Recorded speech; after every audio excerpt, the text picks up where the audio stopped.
Okay. So, I came across a video actually last night, and it was rather interesting. It's titled "The Truth About Trans Athletes."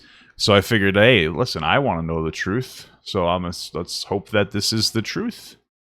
Welcome back to my channel. So let's make sure that the truth is loud enough. And then we're going to watch the truth about trans athletes here. Recently, the debate on trans athletes and whether or not they should be allowed to compete in the sports division aligning with their gender identity has kind of exploded. Well, I think that's because Blair White lied about, like, she made a video. It wasn't a decent video other than the fact that it was based solely on a fucking lie. It was like where Jana Marie Kroc was like, oh, she basically made the assertion that Jana Marie Kroc, a trans athlete or trans powerlifter, said that she wanted to compete with women, and Jana never said that. So it was a pretty silly take from her part. But yeah. Remember people hating on Rachel McKinnon, the transgender world champion cyclist, for, you know, competing in the women's division. Yeah, she should never have done that. It's escalated to people hating on high school students and even trans women that never even competed against cisgender women. Like, it's not hating trans women to say trans women shouldn't compete with cis women, right? Like, that's the reality. I want to make this video to break down all the misconceptions people have about trans athletes, specifically trans women. I also want to provide you with some resources and some studies about how hormone replacement therapy affects transgender women's physical advantages. And I also am going to give you my opinion on whether or not trans women should be able to compete alongside cisgender women in professional sports. I make new videos every single Thursday, so if you are new here, make sure that you hit the subscribe button. I'll wait for you. Go ahead. Thank you very much. Other than that, let's get right into this week's video. Subscribe. I'll subscribe to your channel. I think you're nice. I just think that you're wrong on this topic.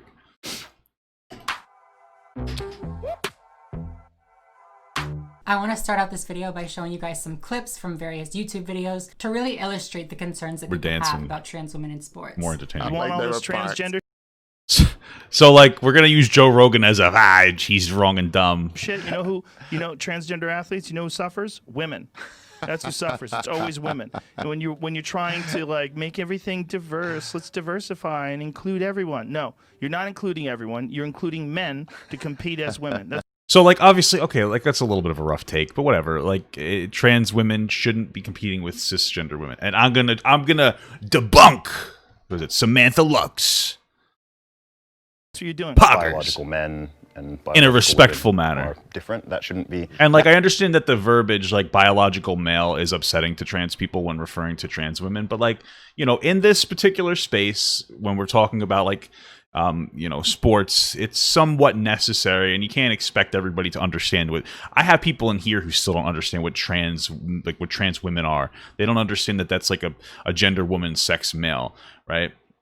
So you have to explain that. So to be more concise, it's easier to say biological male, even if it's a little hurtful. I get it. That shouldn't be a controversial statement in any sort of sane world. It's something we're all implicitly and explicitly aware of. Males are stronger and faster than females are on average, especially once you get to an elite level. There's a very large performance difference. So good. Even if I went on a hormonal treatment for 1 year, I think, to bring my testosterone down to a certain level, I think you'd have to be either stupid or, you know, ideologically possessed to think that that would be remotely fair. There's an individual who's, what, 270, maybe 300 pounds, competing against much smaller individuals. There's no doubt that testosterone makes you stronger, more aggressive. You go through a male puberty, you have bigger joints, you have bigger bones, and I just think it is grossly unfair. You are stealing people's dreams. I'm so sorry that you had to sit through that and, like, watch that, but it had to be done. It wasn't that bad. I enjoyed it. Now let's break down each of the arguments made so that we can go, you know, step by step and really break down everything that's being said here. One, it is unfair to cisgender women to have to compete alongside transgender women. More specifically, that you are stealing people's dreams by forcing them to compete against transgender women. Yeah, agreed. I agree with that as well. The opposition's argument is that people it sounds harsh, but it's true. Male puberty have bigger muscles, they have larger bone structure. That's true as well. Larger bone frame, bone structure. That they are stronger in general, and that they have like particular features that would be associated like with, you know, So like broader shoulders, larger muscles, better hip flexibility, larger hands. It matters. It really does. And just to be honest, like, you know, that's how I usually can spot someone who a trans woman is, like the big hands, you know. That's not like a criticism. I like big hands. You know, my guys. You guys always know. benefit from these advantages. And finally, the third part of the argument, they all kind of go together. They're all kind of hand in hand, but I really wanted to like break it down for you guys. The third part is that biological men and biological women are different. So to start off with the first part of the argument, I don't understand like the little fucking phasmophobia ghost in my room. Argument that allowing trans women to compete against cisgender women would be unfair to those cisgender women. Yes. I actually agree with this statement to an extent. I wholeheartedly agree with that statement. Born male do have undeniable biological advantages over their cisgender counterparts. But we can end the video now, guys. Thank you for watching. I'll see you next week. However, we need to look into what factors of being born male. Google Fi, a phone plan by Google. I don't want to plug a phone. Imagine them watching that, and then they got to watch my ads. Actually giving these athletes these advantages. I believe fairness in sports is super important, especially at a competitive professional level. Yes. But the thing is, I really don't think that this is unfair most of the time. I think it's unfair all of the time. The majority of scientists believe that the main cause of the differences in athletic ability between sexes is testosterone. Great. And when that testosterone is suppressed for an extended period of time, the biological qualities affecting athletic ability change. Now, this is the number one point of contention that I have. This is pretty much just completely invalidates every argument she makes from this point on, because it lacks one thing, and that's like a true understanding of like athletic prowess and competitiveness in people. Okay, so she's going to go on and basically say that when somebody's on HRT for an extended period of time, they lose a lot of their quality. Like let's say a trans woman's on HRT for an extended period of time, they lose the dominant features that like a biological male would have. The problem is that it completely ignores competitive nature. And what do I mean by that? I'm going to set up a scenario. Let's say we have a trans woman who wants to compete in any sport. Let's just use powerlifting, for instance, right? We'll ignore the just inherent biological, positives like, better hip flexibility and whatnot. We can just pretend that those are a non-factor. The biggest factor is that trans women don't have to take HRT to compete, right? Unless her argument is that they have to take HRT in order to compete, it's invalid. What's the defining nature of a trans athlete right off the bat? Because I would argue any trans woman that wants to compete and be like wants to win would just stop taking their hormones. Now you could say like, oh, there's an imbalance to an extent. You can never go back to normal. Fine, but again, you're going to produce that testosterone to an extent, and you're going to have an advantage. So whereas a cisgender woman would have to take steroids, which is not something we should be advocating for in professional sports, a trans woman would just have to stop taking steroids, or rather stop taking HRT, and all of a sudden they're just going to have naturally higher testosterone levels, and they're going to instantly have an advantage without breaking the rules. And so, like, that's something that's not contextualized. Even if I agree to the fact that taking HRT, completely removes the biological factor, you're completely ignoring the factor of people not taking their HRT anymore. And instantly, trans women are going to dominate the sport. Unless you're going to sit down and say, oh, you have to take a certain amount of HRT. It's like, okay, well then what's the level that somebody has to take? Because everybody has fluctuating levels. And it's really kind of up to the doctor and that individual to establish what is and isn't a reasonable range for your testosterone to be in. So at the end of the day, there's no way to properly regulate trans women inside of female sports. And that, from that point on, like, that pretty much defeats any biological argument, or rather any argument of testosterone and whatnot and differences that she brings up. That's the mainstay argument. There's no way to regulate it. You just stop taking your hormones. This is actually demonstrated in a study with a trans athlete named Jill Bearden. Bearden actually had her athletic abilities tested before and after her hormonal transition, and the results showed that her overall power had reduced by over 11%. Inside this sports lab, Jillian Bearden is being tested. She's part of a research study and is an ideal candidate because she was tested before she transitioned, so there's baseline data. Overall, that's nice, but it's one person. You know that you can't just use one person to completely validate an argument. That's not even close to enough. And we don't even know how controlled it is. Did this person stop competing at a certain point before? You understand what I'm saying? Like, did they stop training as hard when beforehand and start training harder after? We don't really know all that. It's one individual person. It could be an outlier. Power Maybe is it's down not, by but more still. than 11%. When we look at the fastest 200-meter cycling sprint, I think they call it, the men's time was, get this, 11.5% faster. I wouldn't be so confident about a singular instance that like proves your case. And she has like one other instance, but it's like not enough for you to be like, yeah.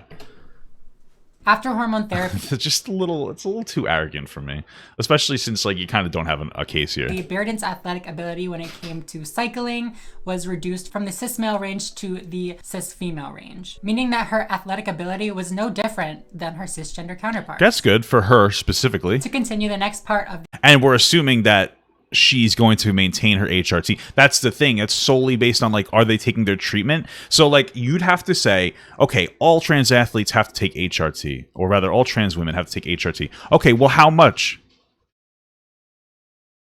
What the fuck is going on in my background? Okay, well, how much HRT? What's your regulation? Because it really is up to the doctor's choice as how much they're going to give you, like with your normal ranges. There's no way to properly regulate this without it going to some form of abuse. the opposition's argument is that trans women will retain muscle mass and they will retain the skeletal structure that puberty gave them. Well, they're going to maintain their skeletal structure, sure, and probably their muscle mass. Again, I actually agree with the notion that trans women will retain some of their advantage and athletic ability, such as their on average larger frame, as well as some of the muscle mass testosterone help HRT is hormone replacement therapy. them build. However, I think in most cases and in most sports, the disadvantages that trans women experience after going on HRT balance out the advantages that they experience. But they're right there. Boom. The advantages that they get. But they just don't take their HRT, right? Now, your counter argument would be like, yeah, but then they'll have dysphoria what's associated with them again. Again, athletes are very competitive. So a female athlete they could, maybe you could say, well, they wouldn't do that. But like, how do we regulate it? Can't.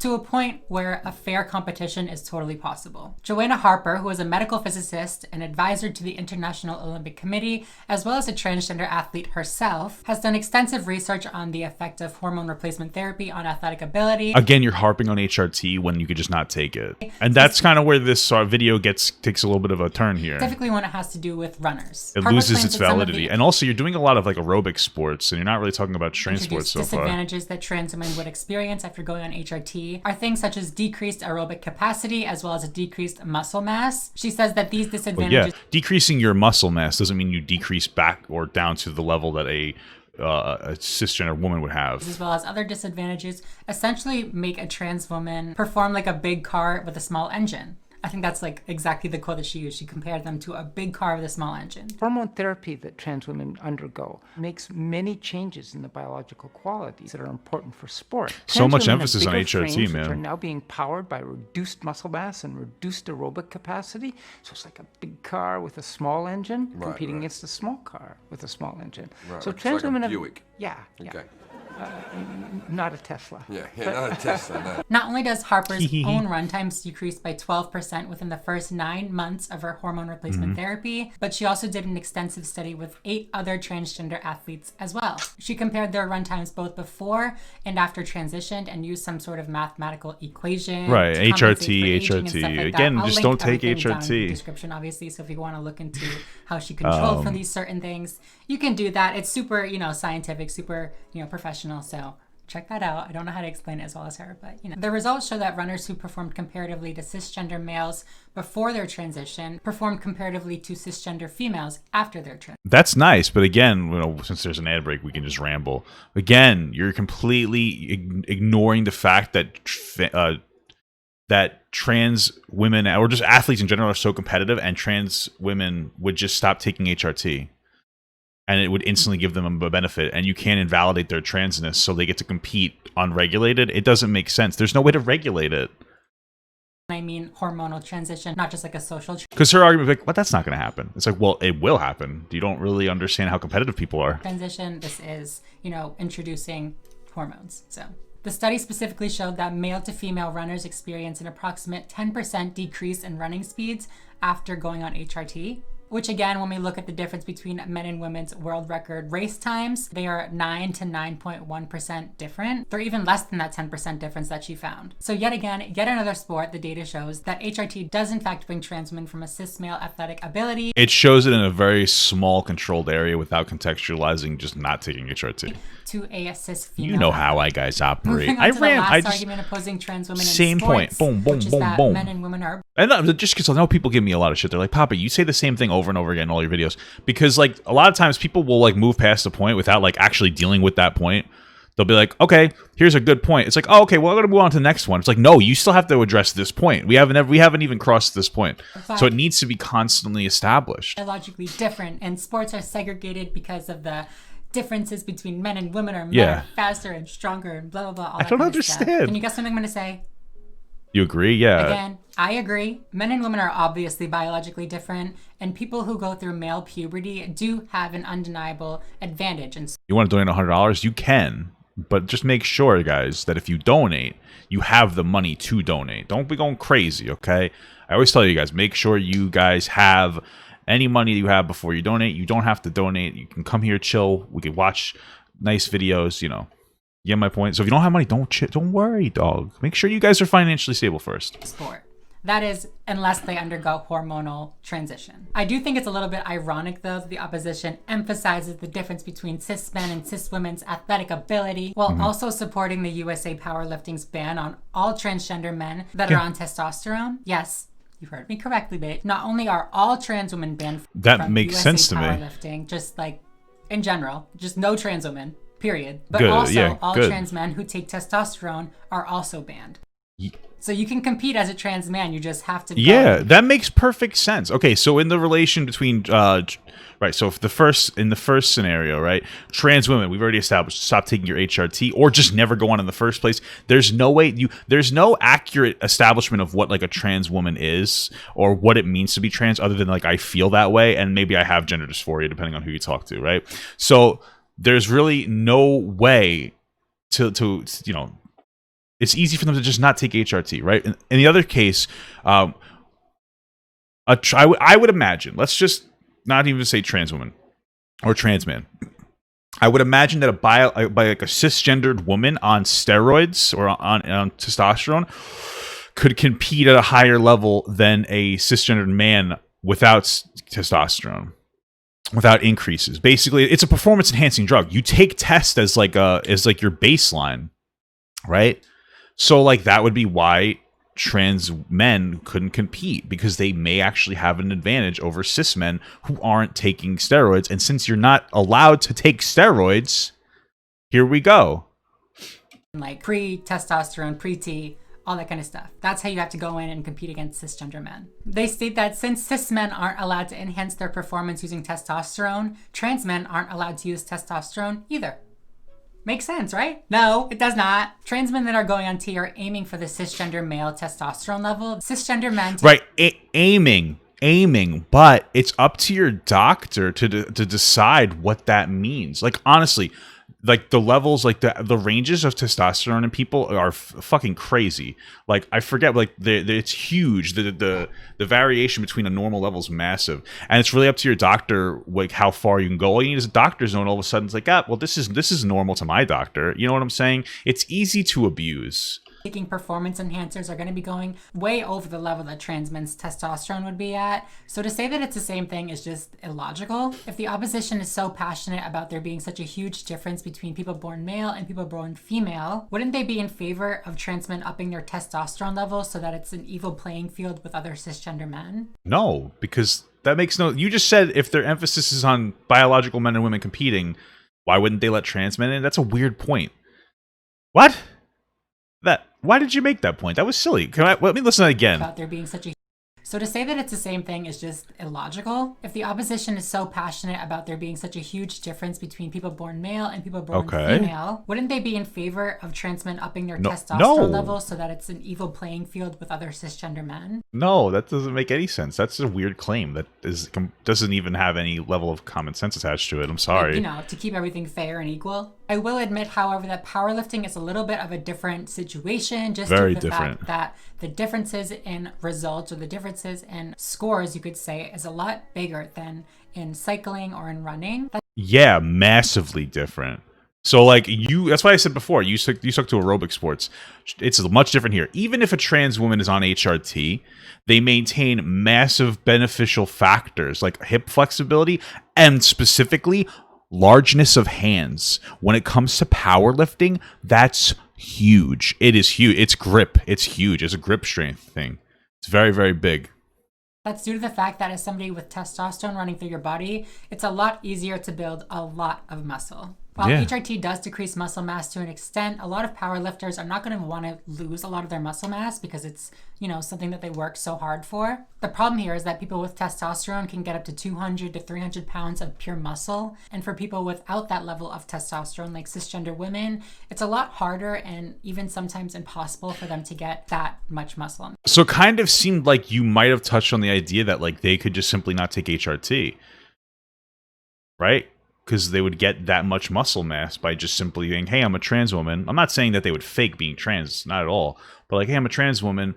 But they're not going to have the same dysphoria necessarily because they've been competing in a strength sport and they want to win. So it would be a little bit more complex. So they could just simply not take HRT. Their body. When we look at weight classes for powerlifting, the heaviest weight class for men is 308 plus pounds, I believe. And for women, the heaviest category is 198 plus pounds. If you have a trans woman who has 300 pounds of muscle competing against somebody that is, you know, 200 pounds of muscle even, it's not going to be a fair competition.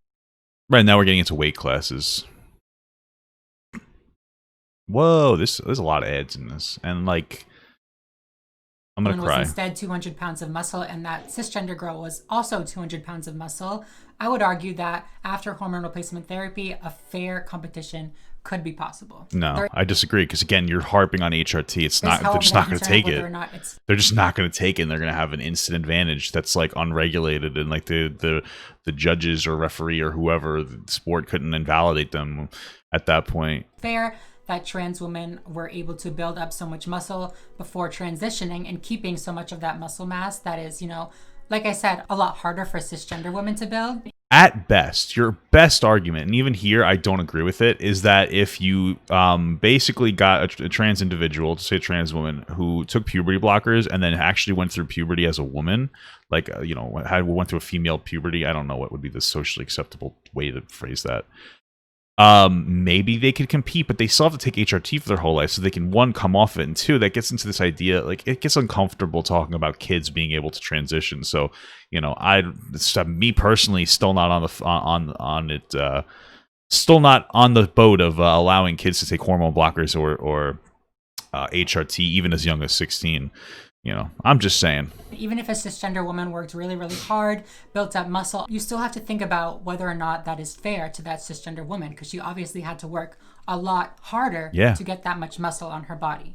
Does that make sense? So there's still like a very sticky situation. There's still like a very complex discussion to be had. And I think it does vary a lot between sport. In sports such as running and cycling, there is evidence that shows that after 12 months of hormone replacement therapy, again, we're harping on HRT. Trans women will not have much of an athletic advantage at all. Like I mentioned, there is always the concern of weight class discrepancies creating some unfair competition, and there is some validity to that concern. And because of that, I think that trans women and people in general should only compete in sports where they meet the, you know, physical requirements, such as being above or below a certain weight or above or below a certain height. It gets so complex just to include trans women in sports. It just seems like it's impossible to properly regulate. Thank you guys so much for watching. I hope that I, you know, gave you a different perspective maybe. I know that there's a lot of negativity around trans women in sports, but it shouldn't be as much of a problem as people make it out to be. It should be, actually, probably more of a problem. And, you know, studies down below. So please. I appreciate this video. It was okay. But if you did like this video, please make sure I completely disagree with you, basically. Again, I'm just gonna say it again. Trans women could simply just stop taking HRT and win. And there's no way for you to regulate the usage of their drugs. Honestly. So. All right. Say thank you so much, guys, to all my Patreons, and a special shout out to my Papa XL Patreons. Without all you guys, I would just be some fat dude screaming into a microphone. So thank you so much, guys. Mwah. I love you all. I want Papa Gut to pee on my face, but just as a friend. There's nothing weird about that. I want him to pee on my face.